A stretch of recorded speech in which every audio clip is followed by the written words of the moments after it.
महाराज आणि आज केंद्राच्या उद्घाटन प्रसंगी उपस्थित असलेले या जिल्ह्याचे माजी खासदार, माजी आमदार आणि दलित मुस्लिम समाजाला सोबत घेऊन सदैव चालणारे माननीय इम्तियाज जलील साहेब, आंबेडकर चळवळीतील ज्येष्ठ नेते रमेशभाई खंडागळे, या ठिकाणी माजी नगरसेवक माझ्या सोबत आलेले आमचे गौतम भाऊ खरात आणि MIM चे सगळेच नगरसेवक या ठिकाणी आहेत. सगळ्यांचं नाव घेणार मी, त्यांची माफी मागतो. आणि या वार्डाचे नगरसेवक आरेभाई ज्यांच्या विशेष प्रयत्नातून हा हॉल तयार झालेला आहे. मग मी काही नव्याने सांगायची गरज नाही. माझं बालपण याच मैदानात गेलेलं आहे. राजू परदान आहे, आता सुरेश भाऊ नाहीत आपले. आणि या केंद्रामध्ये आम्ही पेपर वाचायचो, कॅरम बोर्ड खेळायचो. त्याची अवस्था फार जुना असल्यामुळे अवस्था तर बिकट झाली होती. आरेभाईचं आमचं नेहमी याविषयी बोलणं व्हायचं. आणि आज आरेभाईने ते जुनं जे पडकळीस आलेलं जे केंद्र होतं त्याला डिमॉलिश करून नव्याने या ठिकाणी अतिशय दर्जेदार असं केंद्र आपण आरेभाईंनी उभारलेलं आहे. त्यामुळे मी आपल्या सर्वांना विनंती करतो की आरेभाईच्या नावाने एकदा जोरदार टाळ्या वाजवल्या पाहिजे. अतिशय कर्तृत्ववान, महानगरपालिकेमध्ये अधिकाऱ्याला घाम फोडणारे जे 4-5 नगरसेवक होते त्यापैकी एक आरेभाई आमचे.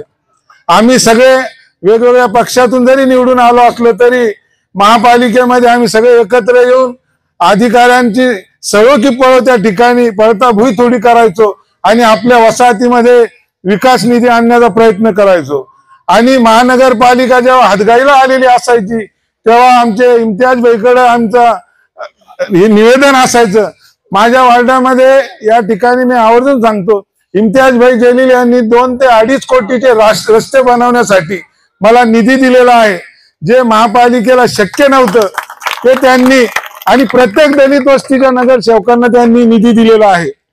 काही लोक आता यांनी खूप बोलले, ते आता मी बोलत नाही, पण ते काही सुपाऱ्या घेण्याचं काम सुरू झालेलं आहे. रोजंदारी देऊन मोर्चे काढण्याची ठेकेदारी सुरू केलेली काही लोकांनी. त्यांनी आता फक्त जाहिरात द्यायची बाकी आहेत ते की कुणावर अन्याय अत्याचार झाला असेल किंवा कोणाच्या विरोधात मोर्चा काढायचा असेल तर संपर्क करा म्हणून 3-4 जणांचे मोबाईल नंबर त्यांनी द्यावेत.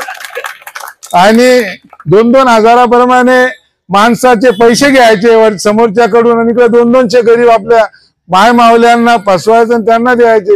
म्हणजे तिकूनही डल्ला मारायचा आणि जे आया बहिणीच्या नावाने पैसे आणले त्याच्यातही डल्ला मारायचा. आणि तिथंच न थांबता आता घरकुलचा घोटाळा इम्तियाज भाई जलील यांनी घेतलेला आहे. ही लढाई तुमची माझी आहे, पण ते लढत आहेत. इम्तियाज भाईच्या नावाने टाळी वाजवले पाहिजे. कारण दलितांचा जो निधी असतो घरकुलचा, हा फक्त मागासवर्गीयांसाठी असतो. त्याचा एकाही मुस्लिम बांधवाला किंवा आमच्या भगिनीला फायदा होत नाही. परंतु त्या निधीवर, शेकडो कोटीच्या निधीवर आपल्यातलेच काही दल्ला मारित आहेत.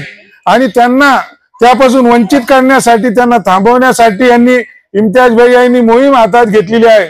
उद्याच्याला घरकुलसाठी जर इम्तियाज भाई जलील यांनी मोर्चा काढला तर मी आंबेडकर चळवळीच्या वतीने त्यांना शब्द देतो, आम्ही हजारो लोक घेऊन तुमच्या मोर्चामध्ये सहभागी होऊ. या ठिकाणी जे मोर्चे काढलेत हे RSS BJPला इथे दलित मुस्लिमांमध्ये विभाजन करायचंय मोठ्या प्रमाणामध्ये. तुम्हाला मला गुलमंडीवरचे लोक मतदान नाही करत. मी 3दा निवडून आलो नंदनवन कॉलनी भावसिंगपुऱ्यामध्ये. प्रत्येक वेळेस मला मुस्लिम समाजाचं मतदान पडल्यामुळे मी निवडून आलो. ते मतदान, आणि दलित मुस्लिमच एकमेकाला मतदान करू शकतात. हिंदू लोक, बाहेरचे लोक, कोणी ब्राह्मण येऊन तुम्हाला मतं करत नाहीत. 2-4 जे आपले नगरसेवक दिसतात माझ्यासारखे सभागृहामध्ये, ते तुम्हाला जर अशी दरी पडली दलित मुस्लिमांमध्ये तर ते नगरसेवक दिसणार नाहीत. तुमचे प्रश्न मांडणारे, दलित वस्त्यांविषयी प्रश्न उपस्थित करणारा एकही नगरसेवक त्या सभागृहात दिसणार नाही. ही खेळी RSS BJPची आहे. दलित मुस्लिम जर वेगळे केले तर हे मुस्लिमांचे तरी 10-5 नगरसेवक दिसतील, त्यांच्या मोठमोठ्या वस्त्या आहेत. पण आपल्या ज्या वस्त्या आहेत तिथे आपल्याला मुस्लिमांनी मतदान केल्याशिवाय आपण निवडून येऊ शकत नाही.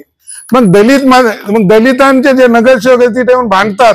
आम्ही त्यांना सळोकी पळ करतो. औरंगाबादमध्ये सिद्धार्थ उद्यानामध्ये जी बुद्धाची मूर्ती दिसती, जर मी सभागृहामध्ये नसतो तर ती मूर्ती दिसली नसती. तिथं 2 कॉन्सिला लागलेल्या, त्याची इथं ही कॉन्सिला लागलेली आहे. त्या दोन्ही कॉन्सिलेवर माझं नाव लिहिलेलं आहे आणि मिलिंद दाभाडे यांचे विशेष प्रयत्न, म्हणजे एक नगरसेवक जर आपला सभागृहात गेला तर त्याचा फायदा काय असतो हे तुम्हाला सांगतो मी. माझ्यासारखा जर चळवळीतला नगरसेवक त्या ठिकाणी गेला नाही तर गेला नसता तर तुम्हाला सिद्धार्थ उद्यानामध्ये बुद्धाची मूर्ती दिसली नसती. माझ्या वार्डामध्ये मी 5 विहार बांधलेले आहेत, 5 बुद्ध विहार. राजू भाऊ येतात माझ्याकडे आणि मोकळे दाजी वगैरे यांना माहित आहे सगळ्यांना की मी 5-5 विहार बांधू शकलो. का बांधू शकलो? मी नगरसेवक होतो म्हणून बांधू शकलो. आज आपली परिस्थिती आहे का वर्गणी करून एखादा कोटी रुपये जमा करण्याची? तर नाही. लोक बाबासाहेबांच्या वर्गणीला 500 रुपये देत नाहीत, 4दा चक्रा मारायला लावतात. मग 1 कोटी रुपयाचं विहार कसं बांधू शकता तुम्ही? बांधूच शकत नाही. नगरसेवक झालो, महापालिकेतून निधी आणून तो बांधला आणि नगरसेवक होण्यासाठी तिथं दलित मुस्लिम एकता असल्यामुळं आम्ही नगरसेवक झालो. आणि हे भडवे आता सुपाऱ्या घेऊन 2 समाजामध्ये दरी निर्माण करू पाहत आहेत. यांना आपल्याला वेळी ठेचावं लागल. हे जे समाजामध्ये दरी पाडणारे लोक आहे यांना जर आले कधी काही घेऊन तर त्यांच्या मागे चपला घेऊन आमच्या माया बहिणीला लागलं पाहिजे. साल्या हो, समाजामध्ये तुम्ही फूट पाडत आहात. म्हणून आपली चळवळ नेहमी आपले प्रत्येक आंदोलनामध्ये कोणी ब्राह्मण माणूस येत नाही, कोणी हिंदू माणूस येत नाही. आपल्या मोर्चामध्ये अट्रॉसिटीचा असो, अन्याय अत्याचाराचा असो, त्याच्यात शेकडो मुस्लिम कार्यकर्ते असतात. अरे भाई तर पॅन्थर बसून कार्यकर्ते होते.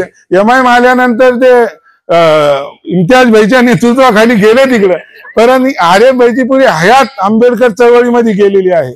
अनेक आंदोलन आम्ही सोबत केलेले आहेत. तर मी एवढंच या ठिकाणी सांगेल, आरे भाई आपने बहुत अच्छा काम किया और कुछ काम रह गए होंगे तो आने वाले अभी वो देखा मैं खोदे हुआ था तो अब वो रोड भी बना दो जल्दी से.